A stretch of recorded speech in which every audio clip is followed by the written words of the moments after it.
এসেছি সরকারের চশমা দিয়ে সমস্যাটা দেখতে না, এসেছি জনসাধারণের চশমা দিয়ে সমস্যাটা দেখতে। এখন দেখব, আবার শেষ মাথাও গিয়ে দেখে আসবো, তারপরে বিকেলে যারা ভুক্তভোগী জনগণ তাদের সাথে বসবো যে তারা আসলে সমস্যাটার কি সমাধান চায়। কতগুলো সমাধান হচ্ছে প্রকল্প আকারে করতে হবে, কিছু সময় লাগবে, তড়িৎ কিছু করার উপায় আছে কিনা, মধ্যম মেয়াদে কিছু করার উপায় আছে কিনা সেটা জনগণের কাছ থেকে শুনে তারপরেই সরকার এবার তার প্রকল্পটা লিখবে। আরেকটা হচ্ছে যে পানির প্রবাহটার ক্ষেত্রে ভুক্তভোগী জনগোষ্ঠীর বক্তব্য হচ্ছে যে প্রতিবেশী দেশ থেকে একটা বাঁধ কেটে দেওয়ার কারণে তাদের ক্ষতিটা এত বেশি হয়েছে। সেটা আমরা দেখে গেলাম। এখন প্রতিবেশী দেশের সাথে এই বিষয়গুলো তো তুলতে হবে। এখন ক্ষতির পুরোটা পরিমাণ যতক্ষণ পর্যন্ত আমরা নিজেরা নির্ধারণ না করব ততক্ষণ পর্যন্ত তার চিঠি লেখা যায় না। তো এখন সরকারি পর্যায়ে ক্ষতির পরিমাণটা নির্ণয় করা প্রায় শেষ পর্যায়ে চলে এসছে। কাজে এখন তাদের সাথে আমাদের যে যৌথ নদী কমিশন আছে তার মাধ্যমে, আমাদের যে নীতি নির্ধারণী মহল আছে তাদের মাধ্যমে আমরা এই কথাগুলো বলবো যে এই ক্ষতিগুলো আমাদের হয়েছে। সব কিছু বাদ দিয়েও শুধু যদি মানবিক কারণে আমরা দেখি, তারপরেও কিন্তু দুইটা দেশের মধ্যে কতগুলো তথ্যের আদান প্রদান খুবই জরুরি।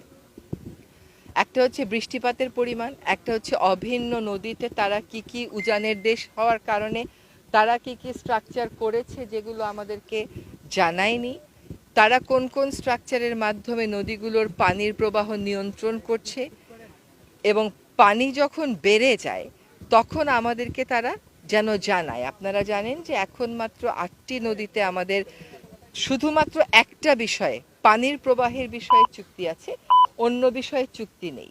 কিন্তু এগুলো যদি সব কথাও বাদ দেন, আমি কতটুকুন পানি পাই, উজান কতটুকুন পানি পাই, সবও যদি বাদ দিই, শুধুমাত্র মানবিক কারণে এই তথ্যগুলো তো অবশ্যই এক দেশ আরেক দেশকে জানাতে বাধ্য। যদি আপনি আন্তর্জাতিক আইনের কথা বলেন, যদি সৎ প্রতিবেশী সুলভ আচরণের কথা বলেন, তো আমরা সেই দাবিগুলো তথ্য উপাত্তের ভিত্তিতে এবার তুলব যে এই তথ্যগুলো আমাদের হাতে থাকলে এমনও হতে পারে যে বন্যার প্রকোপ হয়তো আমরা কমাতে পারতাম না, কিন্তু ক্ষয়ক্ষতি তো কমাতে পারতাম, মানুষগুলোকে তো বাঁচাতে পারতাম। তো এইটা সৎ প্রতিবেশী সুলভ তখনই হবে যখন এই তথ্যগুলোর ব্যাপারে আমরা একটা ঐক্যমতে আসতে পারবো যে ওইখানের বৃষ্টিপাত কি পরিমাণ হচ্ছে, ওইখানে তারা অভিন্ন নদীর উপর কি কি কাঠামো করেছে এবং পানি নিয়ন্ত্রণ করার জন্য সেই কাঠামোগুলো ব্যবহার করছে, ওইখানে পানি কতটুকুন বেড়ে গেলে ওরা ছেড়ে দেবে, এটা যদি আগে থেকে আমাদেরকে জানায় তাহলে অন্তত আমরা ক্ষয়ক্ষতিটা কমিয়ে রাখতে পারতাম। তো সেই ব্যাপারগুলো নিয়ে আমরা আনুষ্ঠানিকভাবে আগেও বলেছি চিঠি দিব, এখনও বলছি চিঠিটা আমরা প্রস্তুত করছি। আমাদের ক্ষয়ক্ষতির বর্ণনাটা পুরোটা হাতে আসতে হতো, এটা এখন প্রায় হাতে চলে এসেছে, ফলে এখন আমরা লিখব। আন্তর্জাতিক আইন অনুযায়ী আপনি তখনই অন্য একটা রাষ্ট্রের সাথে দর কষাকষি করতে পারেন যখন সেও ওই আন্তর্জাতিক আইনটা স্বাক্ষর করবে। আমাদের অভিন্ন নদীর পানি ব্যবস্থাপনা নিয়ে আন্তর্জাতিক যে আইনটা আছে সেই আইনটাতে সার্ক দেশের কোনো রাষ্ট্রই এখনো পর্যন্ত স্বাক্ষর করেনি। আর আমাদের প্রতিবেশী রাষ্ট্র ভারত, তারা দুইটা বিষয়ে আপত্তি দিয়েছিল। কিন্তু আমাদের বক্তব্যটা হচ্ছে যে আমরা যদি আন্তর্জাতিক আইনের স্বাক্ষর করি তাহলে আন্তর্জাতিক পরিমণ্ডলে এই আইনের নীতিগুলোর উপর ভিত্তি করে কথা বলা আমাদের জন্য অনেক বেশি সহজ হবে এবং এটার একটা আইনি কাভারেজ থাকবে।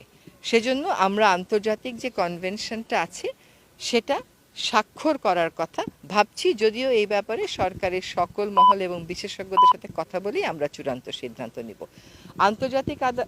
আন্তর্জাতিক অঙ্গনে যখন দুইটা রাষ্ট্র কথা বলবে তখন দুইজনকেই ওই একই কনভেনশনের পার্টি হতে হয়।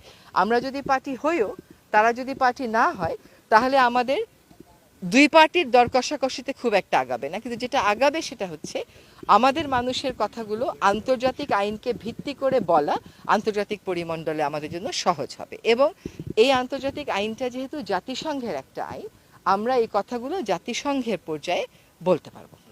তবে একটা কথা সবাইকে মাথায় রাখতে হবে যে নদীর পানি কেবলমাত্র রাজনীতি না, এটা কূটনীতিও, এটা অর্থনীতিও। হ্যাঁ, কাজে আমরা আমাদের মানুষের কথা, আমাদের মানুষের দুর্ভোগ, আমাদের মানুষের প্রত্যাশা, তাদের চাহিদা অনুযায়ী জানি উজানের দেশগুলোর সাথে কথা বলতে পারি, সেটা বুঝতেই কিন্তু আমার আজকে আসা।